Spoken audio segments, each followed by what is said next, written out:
Assalamualaikum warahmatullahi wabarakatuh. Nama saya Wita Purwati, NIM 1182072226, Fakultas Syariah dan Hukum, jurusan Ilmu Hukum semester 4, mahasiswa Universitas Islam Negeri Sultan Syarif Kasim Riau. Baiklah, pada kesempatan ini sedikit saya akan menjelaskan perkembangan generasi HAM. HAM muncul bersamaan dengan adanya manusia tanpa pandang asal-usul, ras, kulit, agama, dan lain-lain. Tiap individu mempunyai HAM sejak masih dalam janin, hingga lahir, hingga hidup, dan hingga meninggal. Berbicara mengenai generasi HAM, tentu saja kita tidak lepas dari sejarah perkembangan HAM internasional, di mana perkembangan HAM sangat dipengaruhi oleh pemikiran-pemikiran awal yang terbangun serta permulaan tradisi HAM. Pembagian generasi HAM pertama kali diperkenalkan oleh seorang ahli hukum Prancis, Karel Passac, yang sangat terinspirasi oleh 3 tema revolusi HAM. Yang pertama, hak sipil politik. Hak sipil politik muncul pada abad 17 hingga 18 melalui teori-teori kaum reformis yang berkaitan erat dengan revolusi-revolusi di Inggris, Amerika, dan Prancis, dimulai dengan filosofi tentang kebebasan individu dan hubungan ekonomi, serta doktrin sosial yang menentang percampur tangan pemerintah dalam masalah ekonomi selain berkepentingan untuk memperbaiki perdamaian dan hak kepemilikan. Generasi pertama ini lebih menempatkan HAM dalam terminologi negatif daripada terminologi positif. Kepemilikan bagi generasi ini adalah hak-hak sebagaimana yang tertuangkan dalam pasal 2-21 Deklarasi HAM, yang mana termasuk di dalamnya adalah hak bebas dari diskriminasi gender, ras, dan bentuk-bentuk diskriminasi lainnya, hak untuk hidup bebas dan merasa aman, bebas dari perbudakan tanpa disengaja, bebas dari penyiksaan dan kekejaman yang tidak manusiawi, penangkapan dan pengasingan yang sewenang-wenang, hak untuk mendapatkan pengadilan yang adil, bebas dari campur tangan dalam hal-hal pribadi. Yang kedua, hak ekonomi, sosial, dan budaya berasal dari tradisi sosialis yang telah dibayangkan oleh para penganut paham pergerakan Saint-Simonian di Prancis pada awal abad 19 dan dipromosikan dengan cara yang berbeda-beda melalui perjuangan-perjuangan revolusioner dan pergerakan kesejahteraan yang telah terjadi sejak saat itu. Sejarah memperlihatkan hal ini merupakan counterpoint terhadap generasi pertama akan hak sipil dan politik, di mana mereka memandang HAM lebih terminologi yang positif daripada terminologi yang negatif dan mengharuskan lebih banyak intervensi negara untuk menjamin produk yang adil dan distribusi nilai-nilai atau kemampuan yang ada.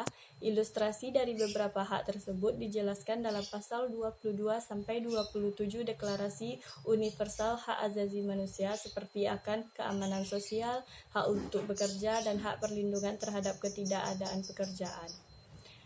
Generasi ketiga yang mengusung hak solidaritas dengan menarik inti dari konseptual kembali harapan-harapan dari 2 generasi sebelumnya perlu dimengerti sebagai suatu produk yang muncul dari kebangkitan dan kemunduran nation-state dalam pertengahan abad ke-20 terakhir, bersandar pada pasal 28 Deklarasi HAM yang menegaskan setiap orang berhak atas tatanan sosial dan internasional, yang mana hak tersebut diangkat dalam deklarasi ini untuk dapat diwujudkan dengan penuh. Generasi ini muncul dengan mengangkat dan memperjuangkan 6 hak yang diklaim oleh generasi sebelumnya.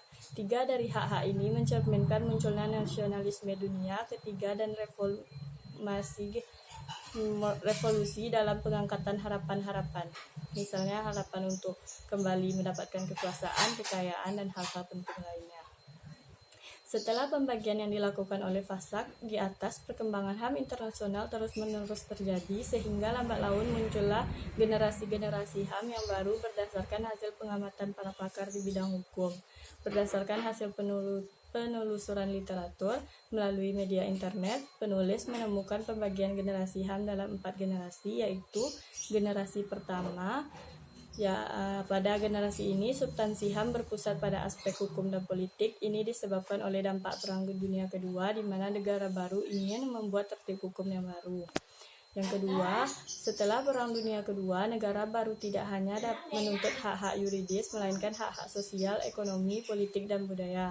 Pada generasi ini lahir dua perjanjian yang terkenal, yaitu International Covenant on Economic, Social, Cultural Rights, dan International Covenant on Civil and Politic Rights. Keduanya telah disepakati dalam Sidang Umum PBB pada tahun 1966. Generasi ketiga, pada kondisi sebelumnya menitik beratkan kepada aspek politik, ekonomi, sosial, dan budaya. Ini menyebabkan ketidakseimbangan di dalam masyarakat. Karena ketidakseimbangan tersebut melahirkan generasi ketiga, yaitu menyatukan antar politik, ekonomi, sosial, budaya, dan hukum dalam satu wadah istilah pembangunan. Pada generasi keempat dipelopori oleh negara di kawasan Asia pada tahun 1983 yang melahirkan deklarasi HAM yang disebut Declaration of the Basic Duties of Asian People and Government. Deklarasi keempat ini mengukuhkan keharusan imperatif dari negara untuk memenuhi hak asasi rakyatnya. Yang kelima, pandangan Islam terhadap HAM. Dalam Islam yang universal telah mengandung prinsip-prinsip HAM. Ajaran Islam telah menempatkan kedudukan manusia yang sejajar dengan manusia lainnya. Menurut Islam, adanya perbedaan lahiriah antara manusia tidak menyebabkan perbedaan dalam kedudukannya dalam bidang sosial. Selanjutnya, berdasarkan pemaparan mengenai generasi HAM di atas, dapat terlihat betapa perkembangan HAM internasional sudah sangat pesat. Pembagian generasi HAM mula-mula yang diperkenalkan oleh Vera Pasak kini menjadi sangat sederhana bila dibandingkan dengan pembagian generasi HAM yang dilakukan oleh pakar hukum setelah beliau. Para pakar sesudahnya menilai bahwa perkembangan generasi HAM itu sangatlah berkaitan erat dengan isu-isu global yang terjadi di era global sekarang ini. Maka melihat keterkaitan yang sangat erat ini, kita sebagai generasi muda yang akan terus melanjutkan tugas-tugas para pakar sebelumnya, kita harus lebih awas dalam melihat perkembangan HAM, khususnya di dunia internasional.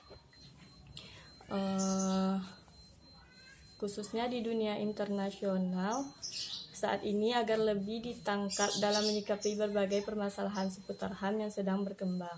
Baiklah, sekian yang dapat saya sampaikan. Mohon maaf apabila ada kesalahan. Assalamualaikum warahmatullahi wabarakatuh.